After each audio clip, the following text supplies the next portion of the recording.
The following program and contents, including the views and opinions expressed by the host and any guest speakers, are solely for informational and entertainment purposes. The views and opinions expressed are not endorsed or supported by rel-mar McConnell Media Company, the X Zone Broadcast Network, their employees, affiliates, or advertisers. The host and guest speakers are solely responsible for their own perspectives, and their views do not reflect those of rel-mar McConnell Media Company, the X Zone Broadcast Network, their employees, affiliates, or advertisers. The information provided in this program should not be considered as professional advice or as a substitute for professional consultation. Listeners and viewers are encouraged to form their own opinions and seek independent advice when necessary. rel-mar McConnell Media Company, the X Zone Broadcast Network, their employees, affiliates, and advertisers hereby disclaim any liability for any claims, damages, or losses incurred as a result of the information presented in this program.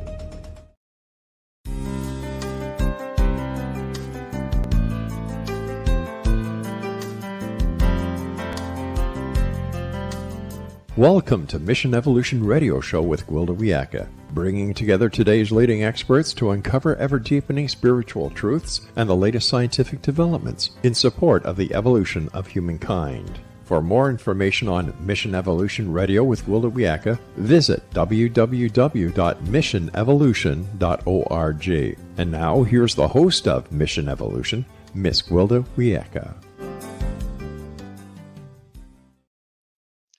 Mission Evolution is coming to you on the X Zone Broadcast Network and X Zone TV on Simul TV Channel 32 from our broadcast studios in St. Catharines, Ontario, Canada. This hour, we'll discover the sins of the ancestors, inherited trauma. Suffering over our suffering seems to have become a national pastime. When do we become so negative, always expecting the worst? Does our negativity originate from personal experience? Or is there something more to it? With us this hour to explore the origins of trauma is Judy Wilkins-Smith. Judy is the author of Decoding Your Emotional Decoding Your Emotional Blueprint, a powerful guide to transformation through Disentangling multidimensional patterns. Boy, I had trouble with that title there. Her website is judywilkins-smith.com. Judy, thanks for joining us on Mission Evolution. Thanks for joining us on Mission Evolution, Judy. Hi, Gwilda. It's lovely to be with you. It's wonderful to have you. I kind of butchered the name of your book, but I'll try to get it better next time. It's a mouthful. It is a mouthful. So, Judy, tell us a little about yourself. Okay, born and raised in South Africa, moved over to the US for business opportunity, and then got into this because my father was killed and it was either write books or go crazy. And I decided that writing books was probably the better of the two options. And then got into systemic work and constellations, only to find way down the road that it originated in South Africa and in fact with the Zulu tribe. And even bigger full circle moment was realizing that when I left the teaching hospital where I worked, the person who gave my farewell was a Zulu gentleman. And he said, "You may be leaving us, but you'll find a way to represent us in the world." And I laughed. And I do that every day. So tell me a little bit about the constellation work and how it relates to the Zulu. Well, originally it began with Bert Hellinger. He was a priest who went down to South Africa to go and tame the Zulus, and then found that he was intrigued by the fact that they didn't seem to have neuroses. They didn't bump into all of the problems that we do. And as he looked, he realized that whenever they had something, they would go and consult the ancestors to see what was off and what was happening. And the more he explored that, the more that became the body of work. And then he went and studied with some of the very, very bigs like Janov and all of those others. And then his own body of work came out when he realized that we speak to and are spoken through our family systems, and that it's both logical and transformational. And so now what I do is I'm an executive coach, and I teach systemic work and constellations, but my executive clients, of course, if I were to walk in the room and say, we're going to do this, would go, what now? So I've learned to be very logical with what it is. So I would say where I differ a little bit is most patterns, they work with to where they stop. I go, and then what? Because we know that there is an and then what? So giving a goal versus digging around in the problem. Or more like, oh, goody, I see where the problem was, and now we've got to the end of the problem. That's great. It's okay. So what do I do with this? Well, what we discovered, or what I discovered, was that right next to the pattern that wants to stop is the pattern that's trying to start through you. So it's often what looks like a train wreck is just crumbling apart so that you can take the gift and turn it into your purpose. So your purpose sits right next to your problem. Sounds like life as we know it right now, doesn't it? Very much. Yeah. Very much. So why did we start glamorizing suffering? I think we've done it for a long time. I think social media has kind of made meat of it. But if you look at all the big names in throughout history, you always hear they're amazing because they suffered through so much to get here. Well, I hate to break it to everybody, but we all have this thing called a life.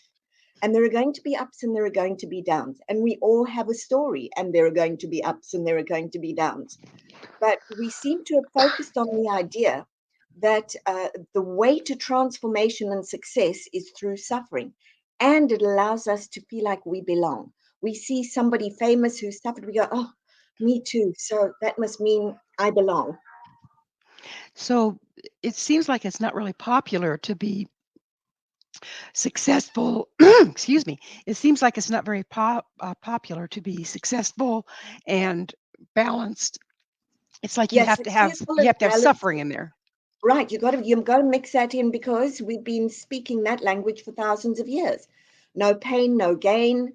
There is no joy without suffering, and that's now become wired into our brains as this is the way it has to be. When in fact, that's really not the truth. We've made it the truth. Our mindset tells us this is the truth.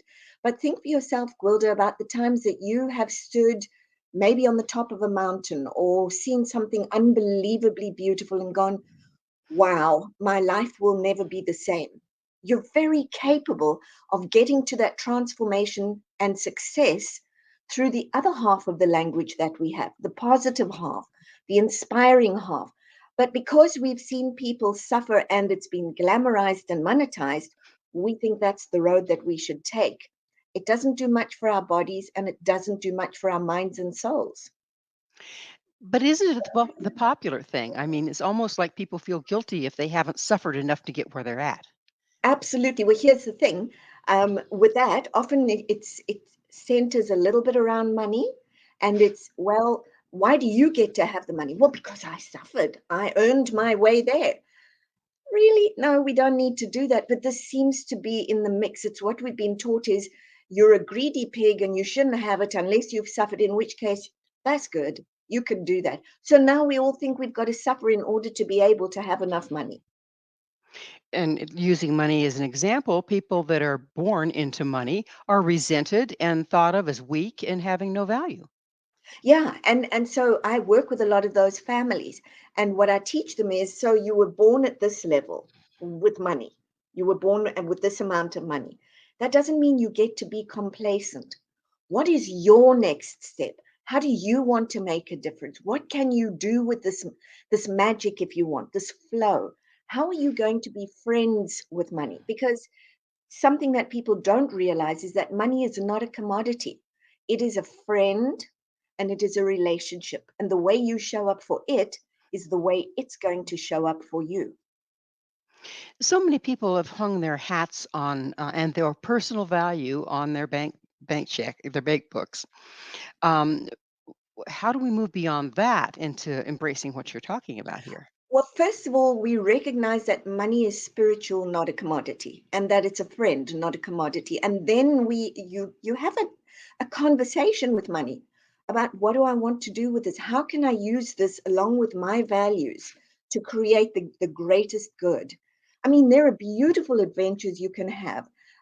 When I teach it, I will often say to people throughout the year, whatever extras come in for me, a percentage of that and of the other goes to something else. And one of the things that I like to do with it is at the end of the year, just tuck some into envelopes and then walk around in the shops and listen to people saying, I wish I could get that for Hanukkah, or I'd love to get that for Mum, but it's too expensive. And then I just leave an envelope. It's making magic. There's so much magic to be made. And I think what we've also lost in the suffering is we've forgotten that joy inspires and expands. When we're doing the joyful thing, when we are inspiring people, when we're grateful, we're expanding the mindset. At the moment, we're contracting. The more we suffer, the less we think is possible. The more we bring back gratitude and happiness and elevated emotions, the more we discover that we really are not victims. We're quiet masters within ourselves, and what we're doing, we are creating. And people think that, they say to me, I didn't create that thing. You created your choices, and your choices are going to become your truth. How did we create our choices? Okay, so I want you to think about a time when you did something that wasn't good and you felt terrible. And at the minute you had the event, you started with thoughts, feelings, and actions. So the thoughts were, that was stupid. I should never have done that. Oh my goodness, I'm such a fool. Now your heart's feeling it and your body's feeling it. Your whole body's tight, your gut's tight, and you're going, I'll never do that again because that was so dumb. Cannot believe I was so dumb. That's a terrible thing to do. Now that has become the terrible thing to do, and that's your truth.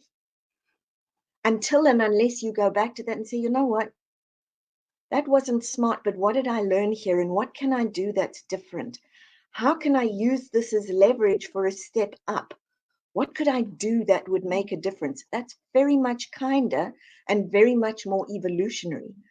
And so when the brain tells the body a story that the body can believe, that's what becomes our truth, positive or negative.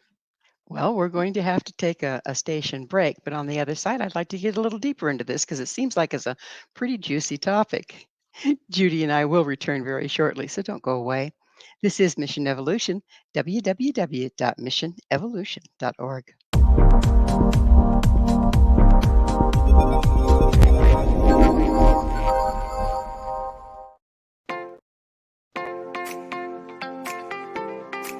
Are you interested in evolving with the times and becoming all you can be? Don't you wish there was one place to find the latest information to help guide you through the process? I'm Gwilda Wiyaka, host of Mission Evolution Radio TV. Join me on my mission to find the latest evolutionary knowledge and tools. The guests on Mission Evolution are leading experts in a wide variety of divergent topics, including allopathic, holistic, and integrative medicine, epigenetics, enlightenment, quantum physics, meditative practices, environmental issues, spiritual evolution, trauma healing, and so much more. Mission Evolution Radio TV is aired worldwide through the X-Zone Broadcast Network, X-Zone TV Channel 32 on Simul TV. You can enjoy our archives of radio or TV shows with our compliments at www.missionevolution.org. Come see the amazing lineup of guests and topics. With more than 200 episodes to choose from, you're sure to find what you're looking for. Visit www.missionevolution.org.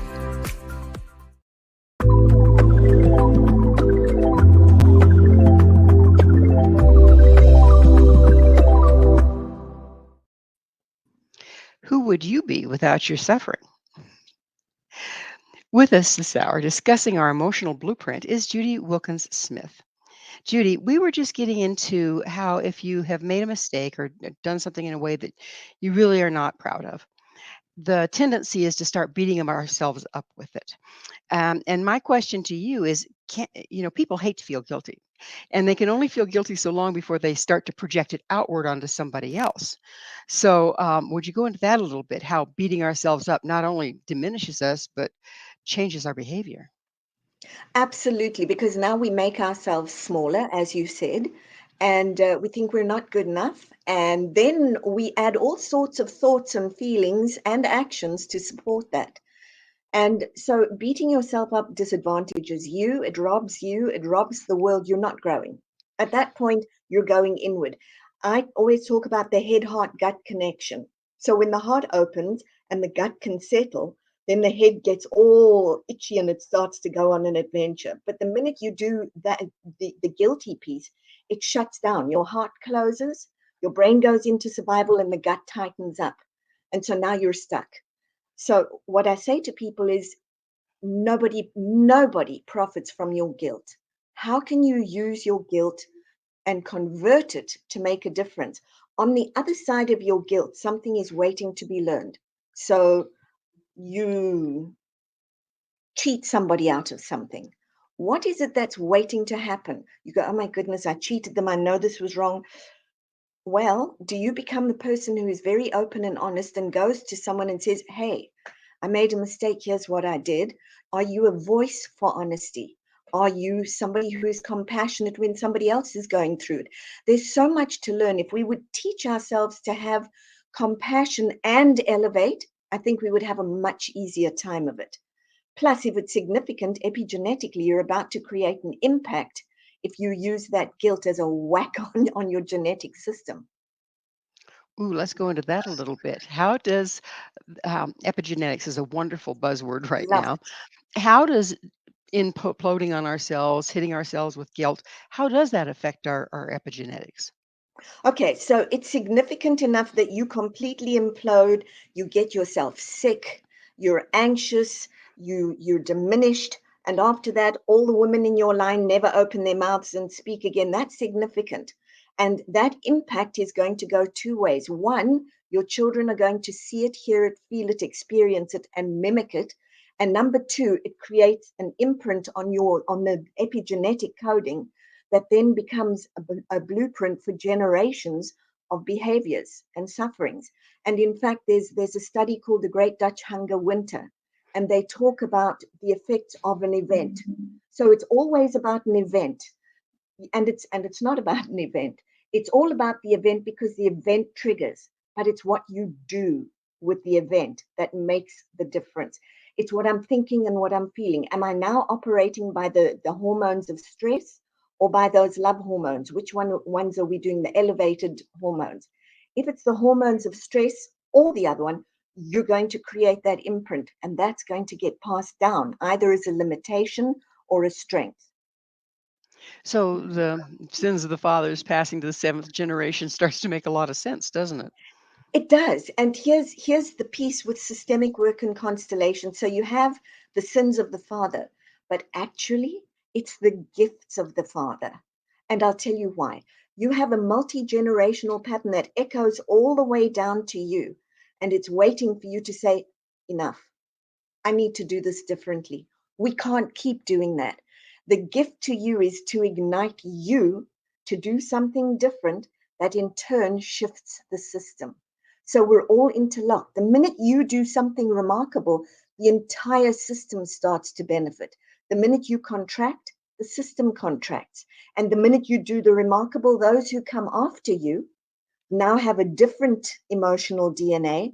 And the ones who came before you now have a different context. So you're affecting things backwards and forwards. It's a tough job though, because you have to start becoming very self-aware, don't you? You know what you do, and once you start understanding this work, it's really not that difficult. It's kind of basic building blocks and just simply being aware of what are the words that I use over and over and over? What are the feelings that I feel over and over and over? When did they begin for me? What was happening at the time? Does anybody else in the family carry a similar pattern? Ah, so how did it benefit them or how did it limit them? How is it limiting me? Stop. Let's turn it around. And honestly, once you've done that a couple of times, you become pretty aware. You don't even watch the news the same anymore. You look at somebody and you go, I wonder what happened in their family. When we're looking into this, it brings to mind you can kind of follow genetic damage through races. So the Jewish people that suffered the Holocaust, even those that are born, don't even know their parents are Jewish and are adopted, these Right. same patterns tend to show Yep. up. Or the Irish that went through the The starvation or potato. being, Yeah. Yeah. yeah, or the Native Americans, the Trail of Tears and that whole victimization. People tend to generationally stay in victim from these kinds of things. Yep. How does that happen? Well, two ways: epigenetically, number one, and we also hear what our parents said and their parents said, and so that epigenetic imprint is already there, and we activate it, but we're also listening, hearing, and feeling. Now, even if you're not connected with them, the epigenetic imprint is going to hold. So it gets passed down and down and down, but it's truly the gift of our fathers. It's not the sins of our fathers, because at any time we can choose to change it. And choice is huge. Once you realize that you have a choice, everything changes, even if the choice isn't that nice. How can it occurs to me that it's kind of difficult to tell when something's been passed down and you're coming from your genetics or your environment, or when you're really coming from how you feel about something or something that's triggered you from your personal life. How can you tell And the yes. difference? So if it's triggered from your personal life, then you're the one who's beginning the new emotional DNA, and you want to be aware of that. If it's come from before, you might find places, good places to look for it. All of the sayings in my family, or all of my sayings. And then, where am I dogmatic? Where do I get inexplicably angry, sad, mad? Where do I have explosive reactions to something that's really simple? In other words, disproportionate reactions.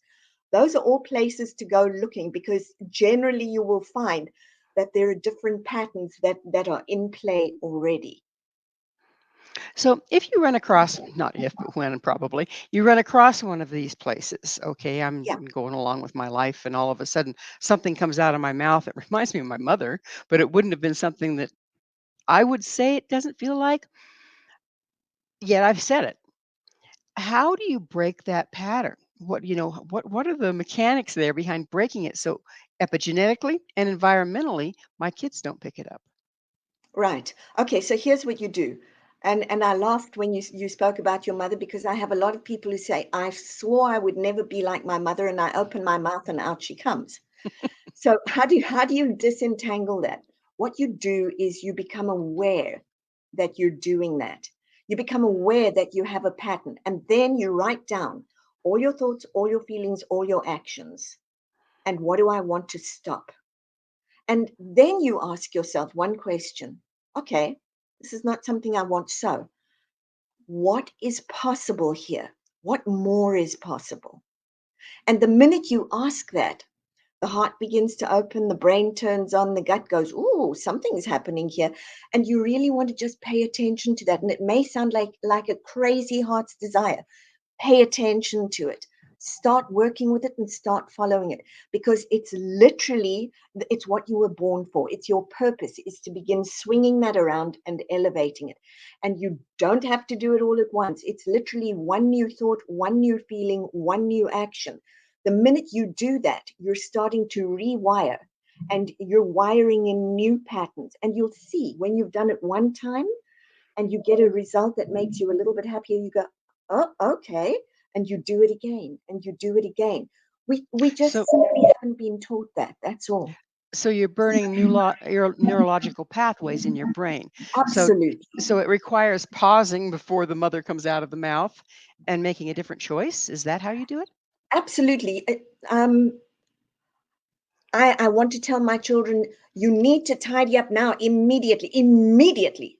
This is mom speaking. And then I go, okay, who else said this immediately? Now it has to be, wait, that was mom. The kids are in the middle of something. Would I like it if that were me? And there's not a really good reason for me to say immediately now. Okay, kids, when you finished, you've got 5 minutes. When you finished, I need those tidied up, please. Is very, very different than mom coming out your mouth. Or, oh, well, in our family, everybody has no money. Nobody ever has money. It comes in, it goes out. It comes in, it goes. I'm listening to myself and going, you know what? I would love if I could work with money in a way that I could build a nest egg. So I'm not going, it comes in, it goes out, and it could come be friends with me. I'd really like that. Just that process alone begins the rewiring, because now you're sitting with a different possibility and you're going, well, I wonder how I do that. And you're off. We're just about out of time in this segment, but the curiosity to me is we're talking about rewiring the neurological pathways, but Mhm. we're also talking about changing the epigenetics. I'd like to see how those interface. Absolutely. So we have just a little time. We can start and then finish on the other side of the Sure. break. Okay. So yes, we're rewiring the neurological piece. And don't forget, like I said earlier, when the brain tells the body a story that the body believes, this is what becomes our truth. So you say to yourself, I'm feeling terrible. I think I'm sick. I'm sick. And the body goes, yep, yep, yep, yep, yep. And you start to agree with yourself. When you can just take a breath and calm down and say to yourself, I wonder what's going on, because it's something a little different. You're now mitigating what's going on. You're bringing it back under control. You're teaching yourself that, hey, I can listen to my body without panicking. I wonder what we need to do about this. Let's go and talk to the doctor. I'm not dying, so it's fine. Now we're moving from terror every time something happens to, I know what to do with this. And by the way, a very, very important piece is around hypochondria and that. So we're projecting our general malaise on our physical health and creating problems. Absolutely, we are. We're either living by the biology of stress or the biology of the elevated hormones. And we're the ones in control of that, even though it doesn't always feel like it. Well, it's time for that commercial break. Judy and I will be right back to continue our discussion. So you stay right there. This is Mission Evolution, www.missionevolution.org.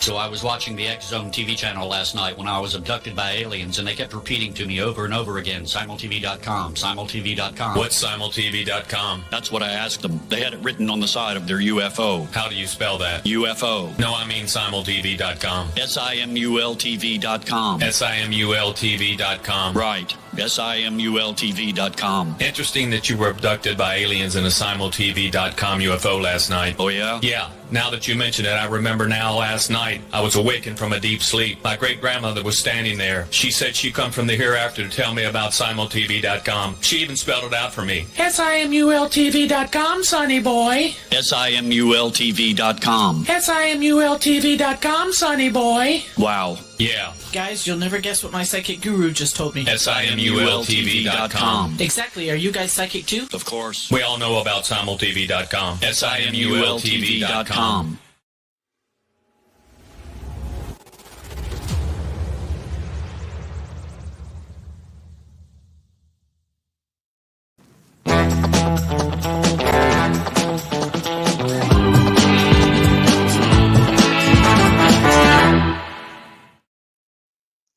This is Mission Evolution, missionevolution.org. Are you controlled by multi-generational patterns? With us discussing the impact of our ancestry is Judy Wilkins-Smith. Her website, judywilkins-smith.com. Judy, the multi-generational patterns that you talk about, let's go into that a little bit. So it sounds like it could be that even if we're adopted, these patterns persist with us, even though we haven't had the environmental impact. Is that accurate, and how does that work?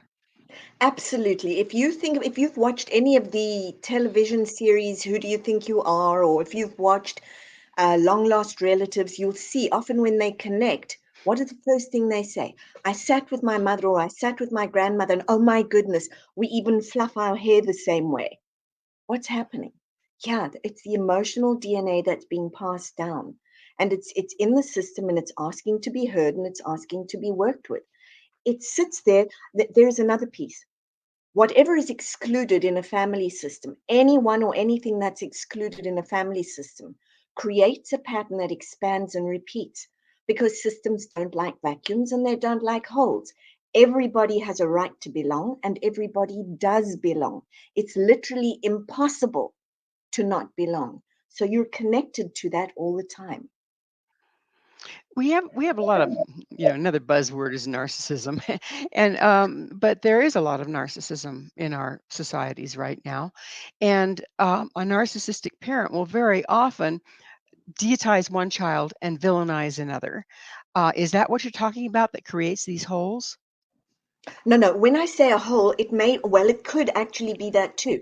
But let's suppose for a moment, good example here is somebody who is always excluded from a family. In fact, they will say, I don't go to family gatherings. I'm not part of that family. I don't want to be around that. When did that start for you? Well, it started for me when I was about 23 or 24. What was happening at the time? I got sick. Nobody could even see me. They didn't want to talk to me. I was like, she's just off on one of those. And that started the rift. And I never got over it because I was hurt. Okay, tell me about your mom and your dad and your parents, at least their parents. And we find that maybe 3 generations ago, great grandmother really did get very sick. She was institutionalized and nobody spoke about her again. Well, that's created a vacuum because now you've excluded someone. And as I said, systems don't allow that. If you exclude someone, their epigenetics, if you want, will echo down and start to express as a very similar life in someone like you. And so now all of a sudden you have no idea why you're disconnected from the family. You're identified with the one who was excluded before you. This would explain what many societies believe to be family line curses, wouldn't it? It would, yes, and it is what you would call a family line curse, but it's also a family line possibility because it will keep echoing through until somebody looks at it, gives it its place, and does something different with it. So at all times, I always say to people, you know what?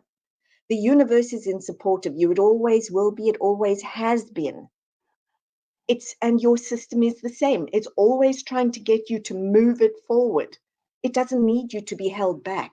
It really needs you to expand it. But again, what about somebody that's been adopted and all of a sudden they find this exclusion thing going on, and it came from great grandma that they don't even know exists and have no way of finding out about? Do we have to be able to find it in order to No, alter it? you don't. Now, I will tell you 2 things. So remind me to tell you about somebody who had exactly that. But no, you don't need to. If you timeline your own life, you'll begin to find places. I'm excluded at work. I exclude myself from my friends. I'm excluded from these circles. So it's going to pop up. That dynamic will pop up, the pattern itself. So that's going to be there. But I actually had someone who always says to me, yes, go ahead and tell my story, who's an adoptee, very successful person, but has always felt like I'm the secret and has a particular relationship pattern. Well, when she found her biological relatives, she was the secret, and her relationship very much mimics the parents. So what she was doing all the time without even knowing it was carrying her story around in her life. And we do this. And where we think, I'm really a train wreck with relationships, or I'm awful with money. It genuinely may be that you're not awful. That's come all the way down. And it's saying to you, if you're awful with money, could we look at something a little different? If you're awful with relationships, how about we change that? And that's the personal transformation. Only we're not just transforming ourselves ever. Because the minute we take a step forward, everything else, even if it's resisting, starts to move in a direction. So although we're in service of ourselves, if we are really in service of the best form of who we are, we're also in service for improving the system.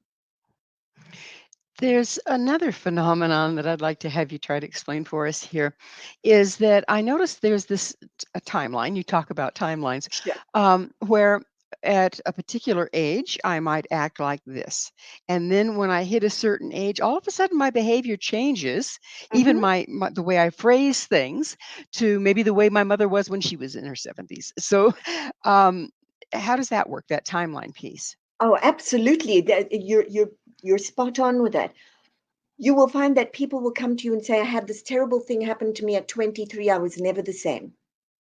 And we go looking.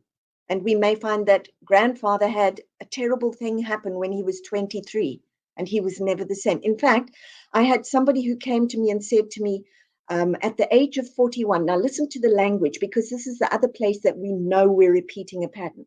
If it sounds bizarre or way off, we're repeating a pattern. So he comes and he says, you know what, at the age of 41, my businesses all dropped dead and they couldn't be revived. Really? That's an odd kind of thing to say, right? So I said to him, tell me about your dad and your mom. He said, mom's still around. You know, dad dropped dead. He had a heart attack at the age of 41, and that was that. They couldn't revive him. So I just looked at him. He said, you know, now that I think of it, my grandfather dropped dead at the age of 41, and they couldn't revive him either. So I said to him, hold on, how old are you? And he said, oh, I'm 44. And I said to him, so you've passed that age? And he went, yes, but I was really sick at the age of 41. And I said to him, yes. And rather than you drop dead, your businesses did. Do you see what you did? So we will do those. We will mimic incidents because we're trying to bring them to where we can see them. It's like a form of pattern tracing, isn't it? It's very much, and we carry it in us all the time. You're literally speaking the language of your system, the language of your ancestors. You're speaking it, thinking it, feeling it, and acting it all day long until you choose to change it or add to it. It's starts to make sense why most every indigenous tribe really honors the ancestors. They feel like they're alive, they speak to them, they're part of them. This would be explaining it, wouldn't it? It would. They're actually smart enough to know they're connected. We taught ourselves to not belong and disconnect. But I would say that family systems in the universe are very wise beings. They just kept it intact because they knew and they know that we need it. And it is the way that we transform. We go not this but that, not this but that. And it's like when there's a terrible thing that happens in the family, it's also opening up a portal to possibility. Always, always. There's always an other side to the coin, isn't there? There is always the other side of the coin.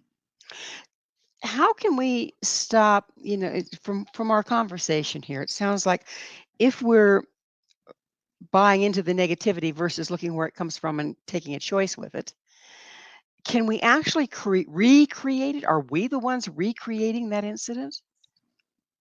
I would say we are recreating it to try and do it, to try and get a different ending. But until we begin to generate new thoughts, new feelings, new actions, we're just going to repeat it. Do the same thing in the same way and expect different results. That's It's it. That's definition it. of insanity, right?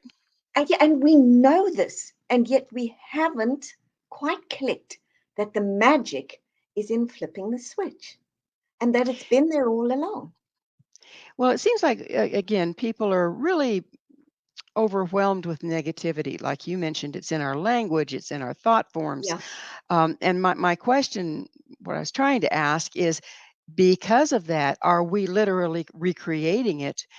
And can that then be altered by changing our thought forms and our beliefs? So are we recreating the negativity, you mean? Hmm. Yes, we are. We're reinforcing it and we're adding to it. We're adding to that library. Can we change it? Absolutely, we can change it. When you look at, I would say a challenge for everybody is at the end of the day, when you're on your way to bed, literally just sit for 5 minutes, literally sit and think what went right today. It doesn't matter how small it was. You're going to be surprised at how many things went right. But we're taught to focus on the ones that did not, aren't we? That's right, because we're taught we need fixing. By the way, we're not broken. We were never broken to begin with. What we are is we're beings, and what we want to start understanding is we need to add layers. That's all we're doing. And so it's a big adventure. The more layers that you can add that are positive, the bigger the adventure you're going to have. I promise you. This is not a nice thought. I promise you. The more layers you add, the better it gets. And the more you say to yourself, look what I did right today. Look what went right today. The others fall into place. They don't become the dominant pieces. They're simply what is. Okay, this didn't go so well, but this went really well. We need to speak bilingually, not just monolingually. It would seem that the problem is when we feel like we have to judge something good or bad. Then that Yeah, cements it, doesn't it? well, it does, because now you've made it bad no matter what. This is a terrible thing. Now you're not even looking at the fact that this terrible thing is saying to you, hello, I'm a portal to possibility. Want to come play? No, you didn't come with a red bow that I expected. Go away. And we will literally push away incredible good.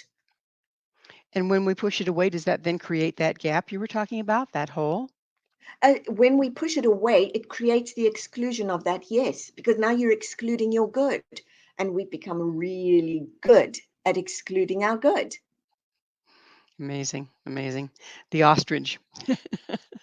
Well, it's time for another station break. But please stay with us because Judy and I will continue to explore transforming our lives. This is Mission Evolution, www.missionevolution.org.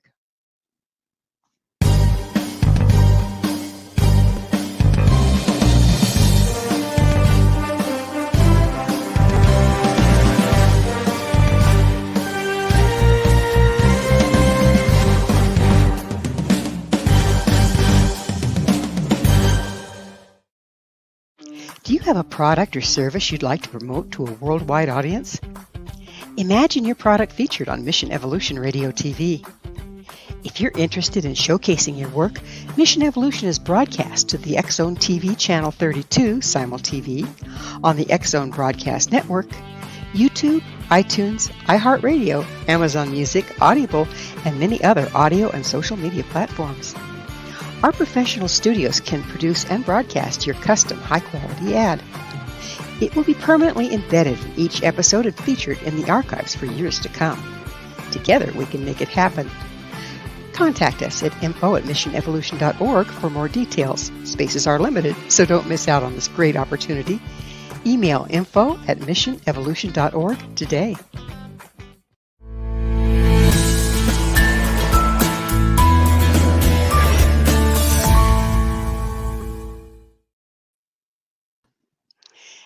Can we break free of burdens that are not our own?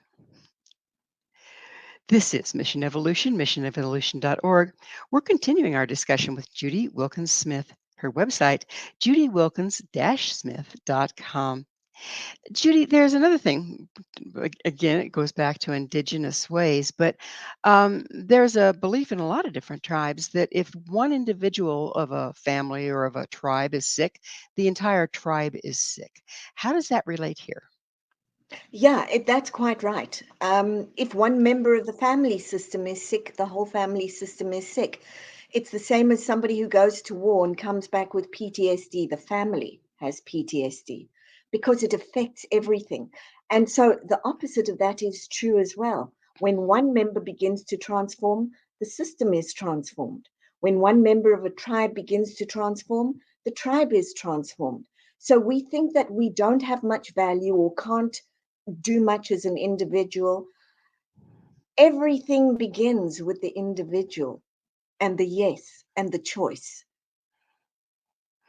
It seems like a lot of people, though, are very resistant to transformation, very attached to their suffering, very attached to the status quo, don't want to be introspective enough to see where anything's coming from. How do you break through that? So, first of all, for me, when somebody's highly resistant, I want to know what they're protecting, because often it's done with a lot of love. Don't insult my ways. Don't you mess with my parents or my grandparents. So it's to go in with curiosity. For me, when I'm working at a live event, I want to know with curiosity, where'd that come from? That may have been a solution back there, but is it still a solution now? If you were to honor your ancestors, would it be by staying sad, stuck, limited, or is it actually a way of honoring them to move forward? and to say to them, because of you, me, which is very different. It gives us permission to shift. What happens? We talked about creating a hole or a gap. What happens when we do shift it and everything changes and transforms? Aren't we kind of leaving something behind with the old thing we're moving beyond? No, and that's the beauty of systemic work and constellations. When you transform something, you always acknowledge the piece that is stopping, but it has its place and it becomes a source of wisdom, something I refer to. I don't want to do that. I see what happened when people did. So it too has its place. Everything has its place. We don't ignore great grandma. Finally, she's been seen and re-membered back into the system. And so we honor that. We would acknowledge the institution. We would acknowledge those who took care of her. It Nothing is lost. Everything is added. It seems like also, the reference to everything, there's a season, a time to every purpose. Um, it would be tempting to judge against some of these things and say, no, we're not going to do it that way anymore. But isn't there a time when doing it that way is absolutely what's called for? Isn't that a bit of a trap? If we absolutely, if you watch generation to generation, you could see kids going, I'm not going to do it like they did. Parents were horrible. No, we've got to remember era, time, context. And sometimes that's why I said to you, nothing is excluded, because sometimes we may need to revisit that and borrow from that for wisdom here. So again, it's never excluded. It becomes that source of wisdom. And we're not doing this is, I don't want to get angry anymore. I'm tired of getting angry. Everybody in my house is angry. I want to be peaceful. You still have anger to thank for realizing that wasn't what you needed for you right now. Anger has its place. There's a fine line, though, between what you just described and shoving stuff into denial, isn't there? How can you tell the difference? Well, you're going to acknowledge I was angry in the first place. I've carried this for a long time. In my family, it caused a lot of discord and a lot of unhappiness. We could never talk about things. Let's see what happens if we shift it a bit. But my question always is, where did the anger begin? What was its origin and what was its purpose? Somebody was angry for a really good reason and they had to use anger at that point.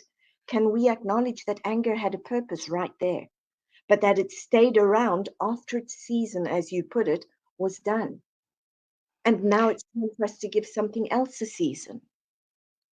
It seems to me that most of the problems arise from not being willing to let go of things once their season is past. Oh, very, very, very much so. We think that because this is the way it was, this is the way it is. And it's not. We've got to be able to flow and say thank you to what's had its season. And may I visit you if I need something from you, information, whatever it is. And will you bless me as I do it differently? Can I rotate and see what more is possible? Because don't forget, we're not excluding this, but we're also adding to this. We're saying there was sadness, now we've also got gladness. It's kind of human nature at this point to try to find a way to hang your hat on something so that you Mhm. always know what's right to do and what's wrong to do, what's going to work and what's not going to work. Doesn't that kind of freeze everything in place and, make it more difficult to do what you're talking about?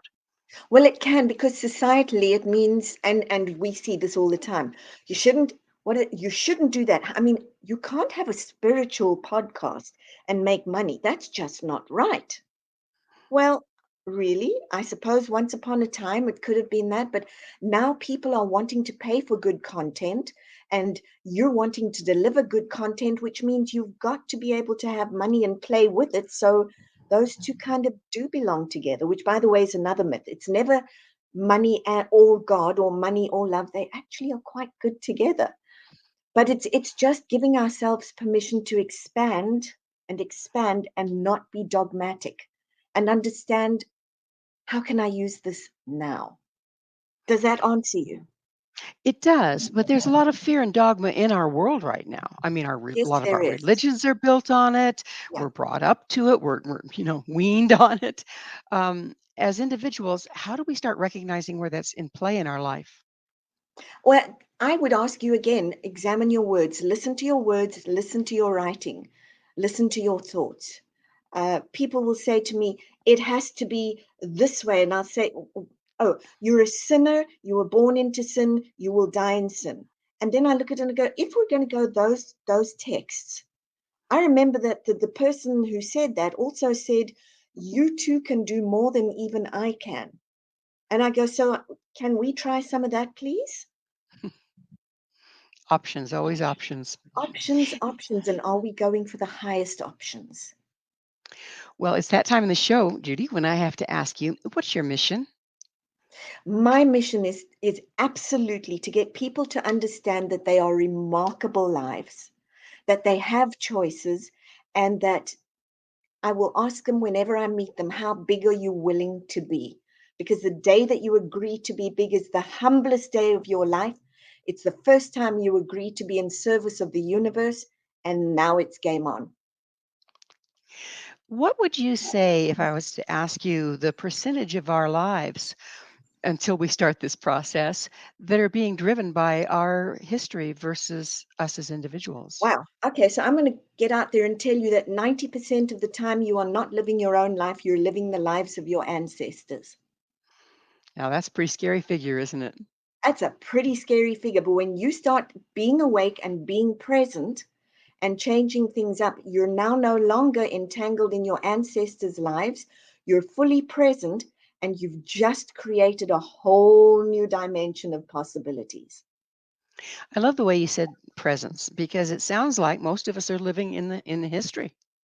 Very, very much. Yeah, once you start to tune into who you are and what you're thinking and what you're feeling, it's shocking to realize how much you're reliving somebody else's life and you're not present to your own. When you're fully present to your own life, you begin to look for the adventure and you start going in search of the biggest version of you. And don't you have to be present to stop, pause, and make a different choice? You have to be Absolutely. present with yourself and with what's going on. Absolutely. And challenge your beliefs. Not challenge them in a judging way. Just ask, is that really true? Is that still really true? And what more is possible here? You are not here by accident. You're here to make a difference. What part does gratitude play in this? Huge. Huge, huge, huge. On the very odd occasion, if I go down, the first thing I do is I go for a gratitude walk. And then I look at how much I really do have, how much I really have done, how much I really have in terms of love and family around me. And go, so what was the problem again? Gratitude is huge. It's amazing, isn't it? It's like everything you've been talking about. It sounds like giving gratitude for the very things we feel are negative is very transformative. It is. It also opens up the possibilities. Thank you for this lesson that came at me, or thank you for this piece that came at me. You know, thank you for the pandemic. If it wasn't for the pandemic, I would never have learned what Zoom was or had to get so proficient at it. I'm pretty darn grateful. Thank you for the pandemic. That's when I wrote my book, because otherwise I'd have been on the road. It's amazing what we can change, and when we haven't changed anything at all except our stance and our position with it. Yes, absolutely. And here's the joke. Once you just change your stance, your focus swings open, and suddenly all the opportunities that were always there, you can finally see. Well, we're just about out of time, but Judy, tell us your vision for the future if we start to become present with ourselves and Wow. work out who we are versus passing on the patterns of our ancestors. If we start to become present with ourselves, judgment's going to drop away. Possibility is going to swim into focus. We're going to get back, and I've been saying this and I get goosebumps every time I say this. We're actually poised to be the next greatest generation. if we wake up. We will be the can-doers, the look what's beautifulers, the did you noticers, instead of the frustrateds. Beautiful vision. And unfortunately, we are out of time, Judy. Thank you so much for coming on the show and sharing your wisdom. Thank you so much for having me. This was great fun. Our guest this hour has been Judy Wilkins-Smith, author of Decoding Your Emotional Blueprint, a powerful guide to transformation through disentangling multidimensional patterns. Her website, judywilkins-smith.com. This has been Mission Evolution with Gwilda Wiyaka. For more information or to enjoy past archived episodes, visit missionevolution.org. And please be sure to join us right here next time as this mission continues, bringing information, resources, and support to an evolving world.